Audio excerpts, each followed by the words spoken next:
ये एक्सरसाइज अपर चेस्ट के लिए है, जो आपकी अपर चेस्ट से काम करेगी। इसे इंक्लाइन बेंच प्रेस कहा जाता है। इस एक्सरसाइज के आपको 4 सेट 12 रेपिटेशन के साथ लेने हैं। हर सेट के साथ साथ आपके जो वेट है उसको बढ़ाते हुए चलना है। जितना हो सके आप उतना वेट बढ़ाते चलें, लेकिन ये याद रखें कि रैप 12 ही निकले।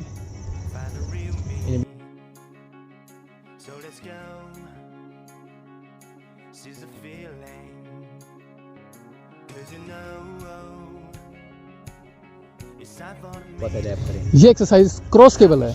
इस एक्सरसाइज को आपको 3 सेट 12 से 15 रेपिटेशन के साथ और compound movement full range of motion के साथ करना है, जिससे आपकी इनर चेस्ट पे और आउटर चेस्ट के ऊपर बहुत ज़्यादा असर पड़ेगा।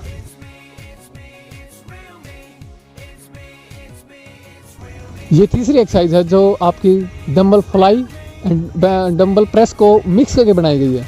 इस एक्सरसाइज के साथ आपका जो ओवरऑल ग्रोथ है एंड मसल साइज को गेन करने में हेल्प करेगी।